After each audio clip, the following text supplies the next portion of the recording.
नमस्कार एवरीवन। हम लोग आज देख रहे हैं पॉलिटिकल साइंस, राजनीतिक विज्ञान। राजनीतिक विज्ञान के अंतर्गत हम लोग क्या देखने जा रहे हैं? हम लोग देख रहे हैं भारत की राज्य व्यवस्था, और उसमें हम लोग आज जो देखेंगे संविधान के भाग 6 के बारे में देखेंगे। जो लोग पहले संविधान के भाग 1 से 5 तक नहीं देखे हैं वो जा करके इसके पहले वाले वीडियो में 1 से 5 तक देख लेंगे। जो एक से अनुच्छेद 1 से 151 तक मिलेगा। 2 भाग में वो भी है, तो उसको आप देख पाएंगे। जिसमें भाग 1 है वो 1 से 51 तक है, और दूसरा भाग 52 से 151 तक बाकी सभी भाग हैं। तो चलिए हम लोग देखते हैं संविधान के भाग 6 के अनुच्छेद। भाग 6 में कौन कौन से अनुच्छेद है उसको हम लोग देखते हैं। तो देर न करते हुए आगे बढ़ते हैं।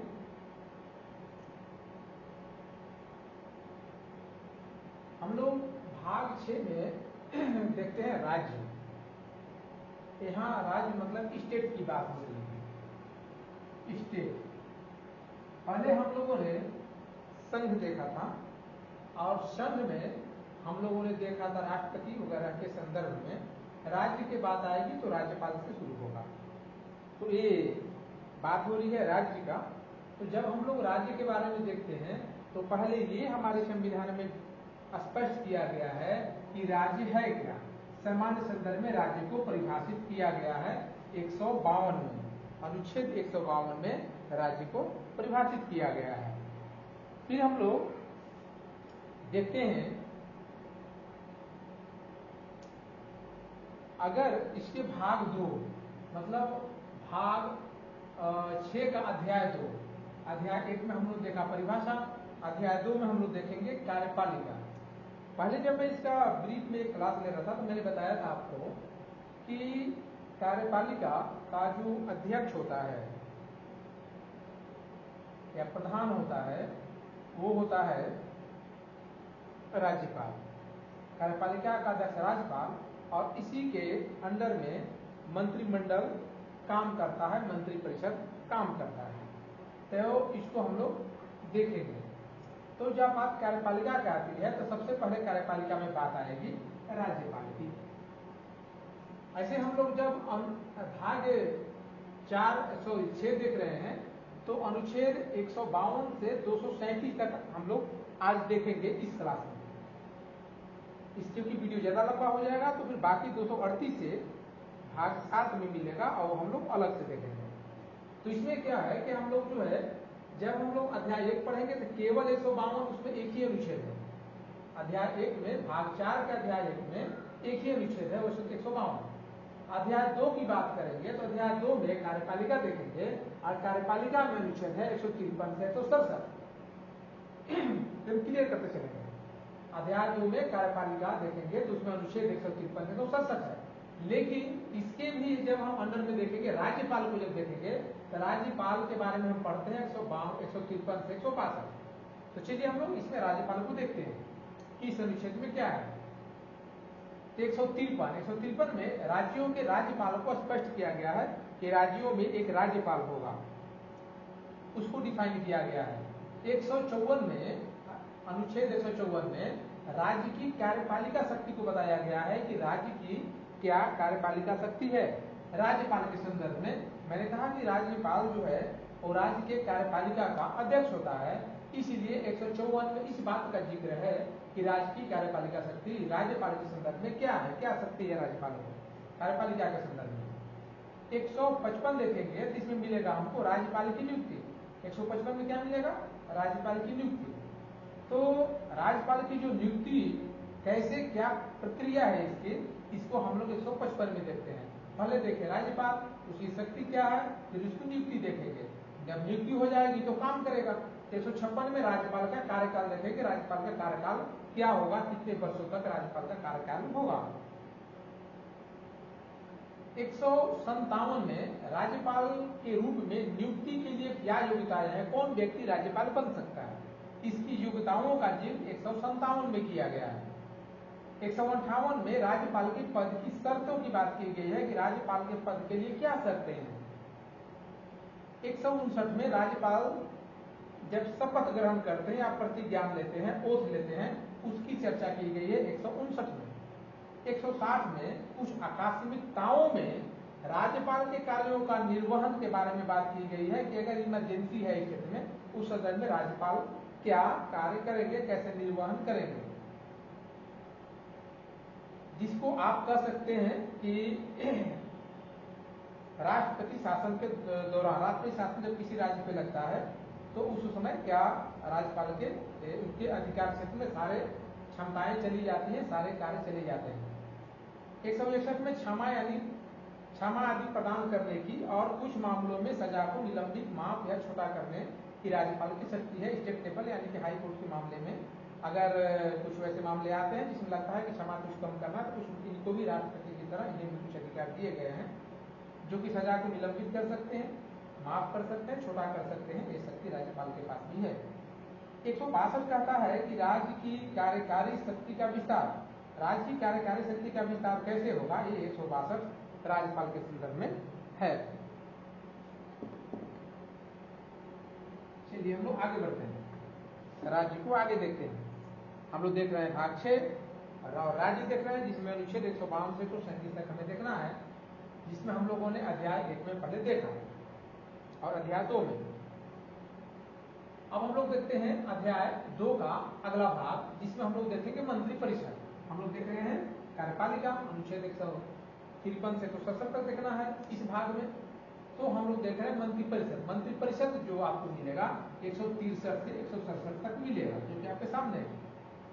163 राज्यपाल को सहायता और सलाह देने के लिए मंत्री परिषद की बात की गई है 163 में कि राज्यपाल को सहायता और सलाह मंत्री परिषद कैसे देगा, ये किया गया है 163 में। 164 में कहा गया है मंत्रियों के संबंध में अन्य प्रावधान राज्य के लिए महाधिवक्ता, जैसे 164 में कहा गया है मंत्रियों के लिए अन्य प्रावधान। अब हम लोग देखते हैं बढ़ोतरी है 63 और 64 इसमें 65, 66, 67 वो आएगा महाधिवक्ता, राज्य के महाधिवक्ता की बात करेंगे तो 165 to 167 देखेंगे। तो राज्य के लिए महाधिवक्ता देखेंगे तो उसमें हमारा 165 में आएगा राज्य के लिए महाधिवक्ता, मतलब उसको डिफाइन किया जाएगा महाधिवक्ता किसे कहा जाएगा, कौन होगा। इसके बाद हम देखेंगे ये की है 165 टाइटल, 166 से 167 में टाइपिंग में कुछ गलतियां हुई। सरकारी व्यवसाय का संचालन, अगर सरकारी कामकाज है तो मंत्रिमंडल जो है कैसे राज्य में किया जाएगा। 166 में ये बात का जिक्र है कि किसी राज्य की सरकार के व्यवसाय का संचालन कैसे किया जाएगा, राज्य सरकार कैसे अपना काम करेगी। 167 में कहा गया है कि राज्यपाल को जानकारी देने आदि के संबंध में मुख्यमंत्री के क्या कर्तव्य है, मुख्यमंत्री राज्यपाल को जानकारी कैसे देंगे, इस बात का जिक्र किया गया है 167 में।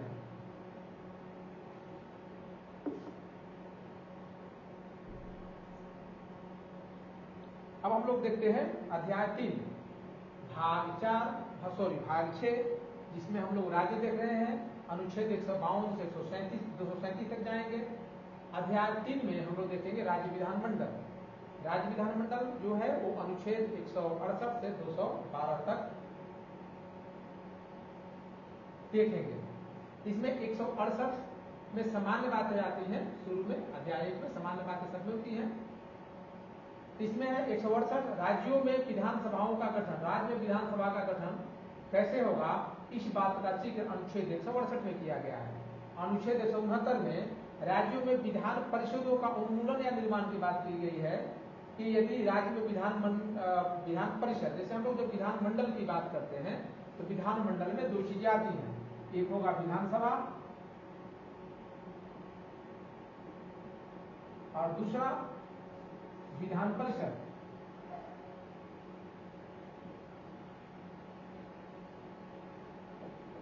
विधान परिषद 2 चीजें आती हैं। तो विधान सभा तो सभी राज्यों में, लेकिन विधान परिषद कुछ राज्यों में नहीं भी है। तो यहाँ पे आया है कि यदि 169 की बात की जाए कि राज्यों में विधान परिषद का उन्मूलन मतलब इसे समाप्त करना यदि है, कहीं विधान परिषद तो समाप्त कैसे किया जाएगा या फिर कैसे उसका निर्माण किया जाएगा, इस बात का जिक्र है 169 में। 170 क्या कहता है? 120 अनुच्छेद 170 कहता है विधानसभाओं की संरचना, विधानसभा की संरचना कैसे होगी। फिर 171 में विधान परिषदों की संरचना, ये भी दोनों विधानमंडल के भाग हैं। 172 में राज्य विधानसभाओं की अवधि की बात की गई है कि राज्य विधानसभाओं की अवधि क्या होगी। 173 में राज्य विधान मंडल की सदस्यता के लिए क्या योग्यता होगी, इस पर चर्चा की गई है कि राज्य विधान मंडल का कोई सदस्य है तो कैसे बनेगा। 174 में राज्य विधान मंडल के सत्र, सत्रावसान और विघटन की बात की गई है कि विधानमंडल का सत्र कैसे बुलाया जाएगा, सत्र कैसे चलेगा, सत्र कैसे समाप्ति होगी। 175 में सदन या सदनों को संबोधित करने के संदेश भेजने का राज्यपाल का अधिकार है, इसकी चर्चा 175 में की गई है। 176 में राज्यपाल द्वारा विशेष संबोधन की बात की गई है कि राज्यपाल विशेष संबोधन कैसे करेंगे विधानमंडल में।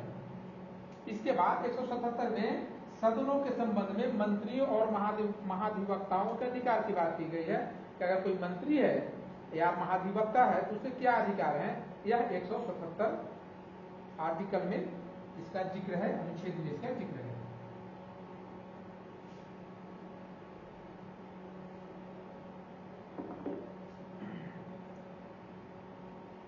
अब उसी में हम लोग आगे देखेंगे राज्य विधानमंडल के अधिकारी के बारे में, राज्य विधानमंडल के अधिकारी की क्या बात की जा रही है। 178 में विधानसभा के अध्यक्ष और उपाध्यक्ष की बात की गई है 178 में। 179 में अध्यक्ष और उपाध्यक्ष के कार्यालयों से अवकाश और इस्तीफा और हटाए जाने की बात की गई है कि कहा गया है कि यदि कोई विधान सभा का अध्यक्ष है तो या उपाध्यक्ष है तो उसे कार्यकाल क्या होगा, कार्यकाल से वो अवकाश कैसे लेंगे, इस्तीफा देने की क्या प्रक्रिया है और उनको हटाया कैसे जा सकता है। ये विधानमंडल के अंतर्गत की बात की जाए जैसे विधान परिषद और विधानसभा दोनों की बात हो गई। 180 में उपाध्यक्ष या अन्य व्यक्ति के अध्यक्ष के कार्यकाल के कर्तव्यों का पालन करने, अध्यक्ष के रूप में कार्य करने की, जैसे हम लोग बात कर रहे थे ना लोकसभा अध्यक्ष के बारे में, संघ के बारे में, तो उसमें इस बात का जिक्र था, इसमें भी है। 180 कहता है कि यदि कोई उपाध्यक्ष है विधान परिषद का या विधानसभा का तो वह जो है अध्यक्ष जब नहीं हो तो उनके क्या कार्य कैसे कार्य करेंगे, क्या उनके कर्तव्य हैं और अध्यक्ष के रूप में कैसे वो कार्य कर सकते हैं। जैसे मान लीजिए इमरजेंसी के भी ऐसा हो गया कि अध्यक्ष नहीं है या छुट्टी पे है या वो सेवा में नहीं है या इमरजेंसी कुछ आ गई आपातकाल, जिसके दौरान आपातकाल मतलब इमरजेंसी की बात नहीं हो रही है यहाँ, मतलब हो गया कि यदि आकस्मिक कुछ हो गया अध्यक्ष को तो उपाध्यक्ष कैसे काम करेगा, उसी क्या शक्तियां होंगी अध्यक्ष के रूप में काम करने की। 181 में अध्यक्ष या उपसभापति को पद से हटाने के प्रस्ताव के विचाराधीन होने पर उनका अध्यक्षता न करना। यदि मान लीजिए कोई अध्यक्ष या उपसभापति या उपाध्यक्ष है, उनका हटाने का प्रस्ताव आया है तो वो प्रस्ताव और उनका वो अध्यक्षा क्यों कैसे नहीं करेंगे, इस बात का जिक्र 181 में किया गया है। 182 में विधान परिषद के सभापति और उपसभापति की बात की गई है कि विधान परिषद के जो सभापति होंगे और उपसभापति होंगे उनके क्या काम होंगे। 183 में सभापति और उपसभापति के पदों का रिक्त होना, उनका त्याग पत्र देना तथा उन्हें हटाए जाने की बात इसमें जिक्र है। 184 अनुच्छेद में उपसभापति या अन्य व्यक्ति कि सभापति के पद के कर्तव्यों का पालन करने या सभापति के रूप में कार्य करने की शक्ति की बात की गई है। यदि मान लीजिए विधान परिषद का कोई उपसभापति है तो वो सभापति के अब्सेंटी में रिक्त होने पे या उनको त्याग पत्र देने या उनको हटाए जाने के बाद कैसे काम करेंगे। 184 में उपसभापति या अन्य व्यक्ति की बात हमने कर लिया है। हाँ, उपसभापति या अन्य व्यक्ति की सभापति पद के कर्तव्यों का पालन करने या सभापति के रूप में कार्य करने की शक्ति की बात की गई है। 185 में सभापति या उपसभापति को पद से हटाने के प्रस्ताव के विचाराधीन होने पर उनका अध्यक्षता न करने की बात की गई है। 187 में उपसभा में राज्य विधानमंडल का सचिवालय की बात की गई है कि राज्य विधानमंडल का सचिवालय के बारे में जिक्र किया गया है।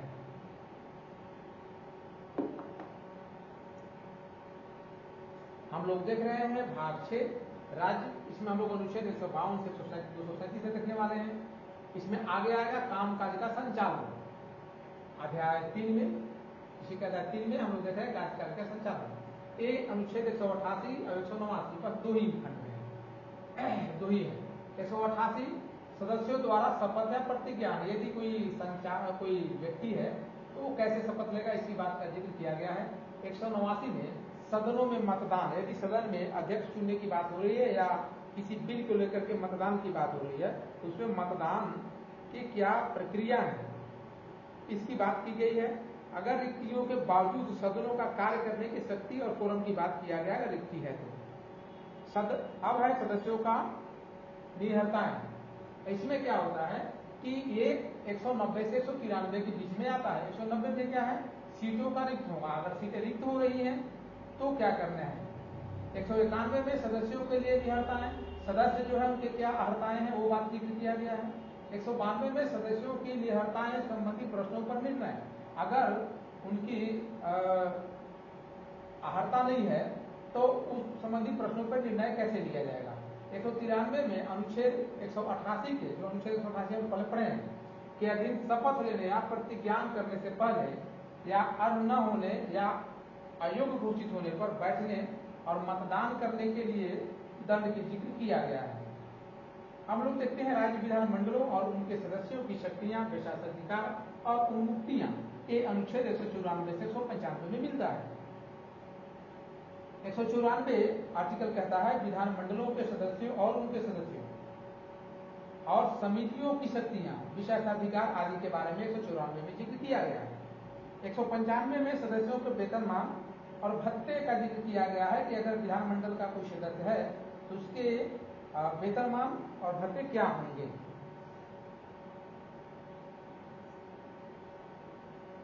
हम देख रहे हैं भाग 6 राज्य और अनुच्छेद 152 से 237 तक देखने वाले हैं, जिसमें हम लोग 195 तक देख चुके हैं।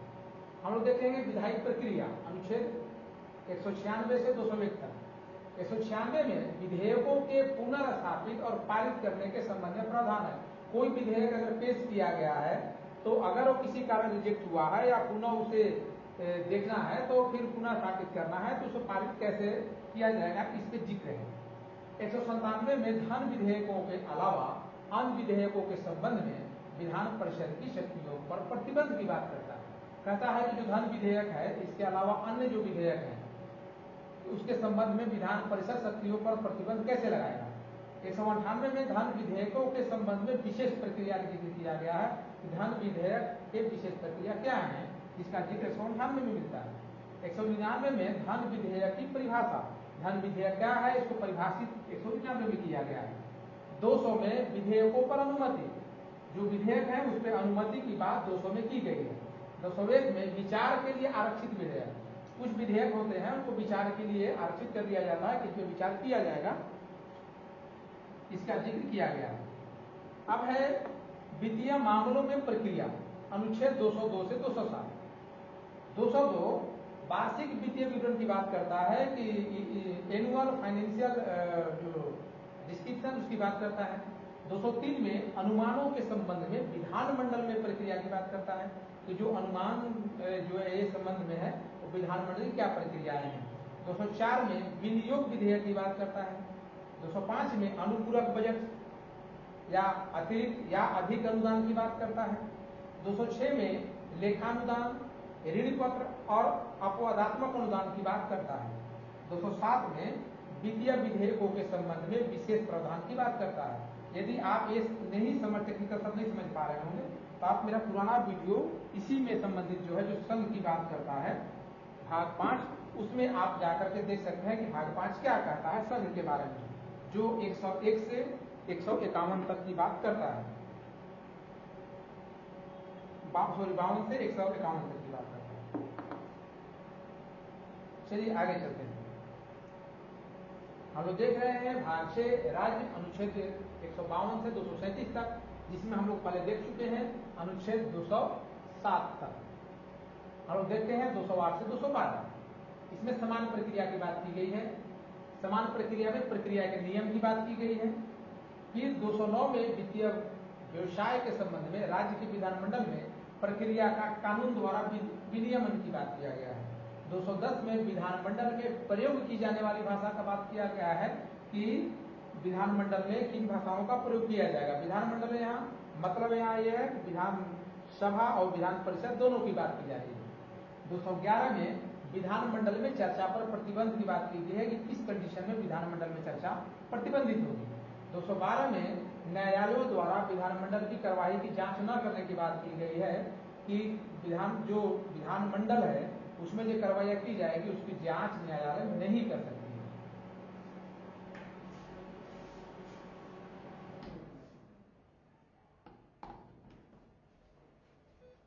इसके बाद हम लोग अध्याय 4 देखते हैं। अध्याय 4 भाग 6 का अध्याय 4, जिसमें राज्यपाल की विधायी शक्तियों की बात की गई है, यह 213 में की गई है। 213 में विधानमंडल के अवकाश के दौरान, अगर विधानमंडल में अवकाश है यानी कि या राष्ट्रपति शासन लागू है, निरस्त कर दिए गए हैं, तो इस दौरान विधानमंडल के अवकाश के दौरान अध्यादेश प्रख्यात करने का राज्यपाल की शक्तियों की बात की गई है। इसमें यह भी होगा कि जैसे मान लीजिए जब इलेक्शन होते हैं, ये सब होते हैं, तो उस समय भी तो क्योंकि वो मंत्रिमंडल कार्य नहीं करता है तो उस समय भी राज्यपाल के हाथ में कुछ शक्तियां होती हैं। इसके अलावा हम लोग देख रहे हैं अध्याय 5 भाग 4 का अध्याय 5 भाग 4 में भाग 6 में हम लोग राज्य देख रहे हैं, जो अनुच्छेद 152 से 237 है। इसके भाग 5 में राज्यों में उच्च न्यायालय की बात की गई है, जो अनुच्छेद 214 से 227 की बात की गई है। तो हम लोग 214 देखते हैं।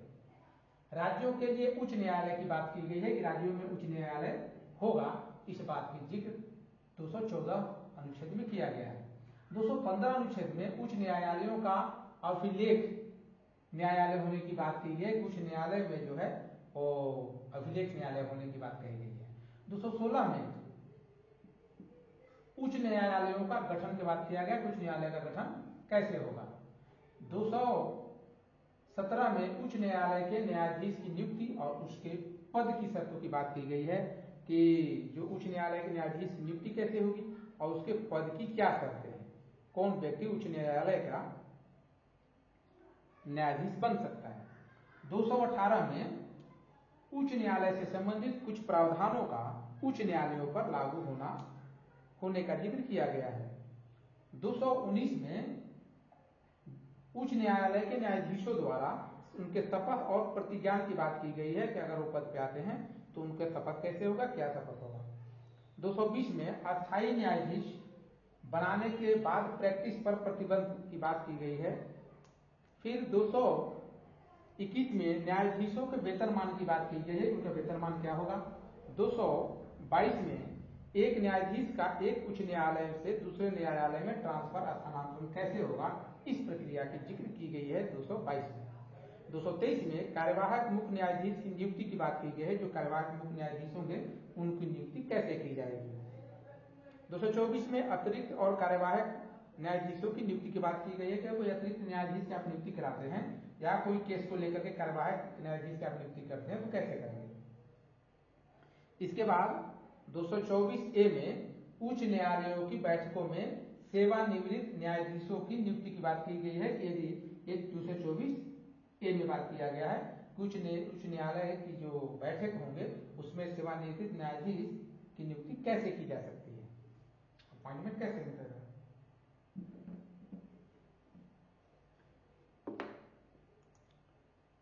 इसके बाद 225 में मौजूदा उच्च न्यायालयों का क्षेत्राधिकार की बात किया गया है कि अगर उच्च न्यायालय है तो उसके क्षेत्राधिकार क्या होंगे।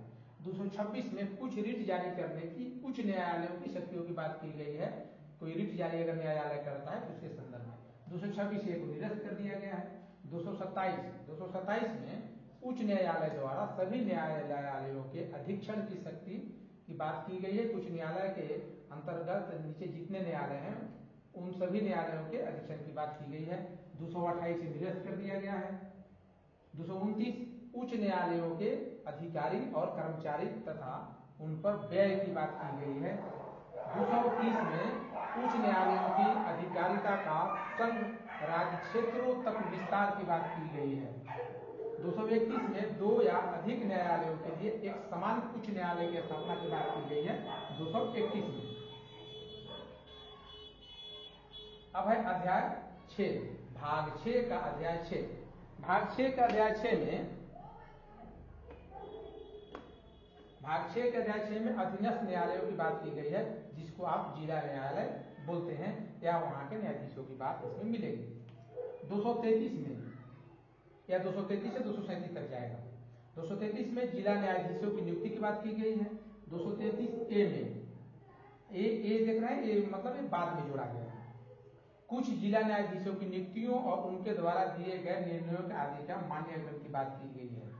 इसके बाद 234 में न्यायिक सेवा में जिला न्यायाधीशों से भिन्न व्यक्तियों की भर्ती की बात की गई है। 235 में अधीनस्थ न्यायालयों पर नियंत्रण की बात की गई। अधीनस्थ न्यायालयों पर नियंत्रण कैसे किया जाएगा। 236 अधीनस्थ न्यायालय मतलब जैसे माने जिला की बात हो रही है, जिनके नीचे जो न्यायालय है जो अनुमंडल स्तर के उसकी बात हो रही है। 236 में व्याख्या किया जाएगा इस बात का। 237 में मजिस्ट्रेटों के कुछ वर्ग या वर्गों पर इस अध्याय के उपबंधों का लागू होना के बात किया गया है कि जो मजिस्ट्रेट हैं उन पर कुछ वर्ग जो हैं इस अध्याय कैसे लागू होंगे, अध्याय 6 कैसे लागू होगा, इस बात का जिक्र किया गया है। चलिए आज बस इतना ही, मिलते हैं अगले क्लास में अगले चैप्टर के साथ।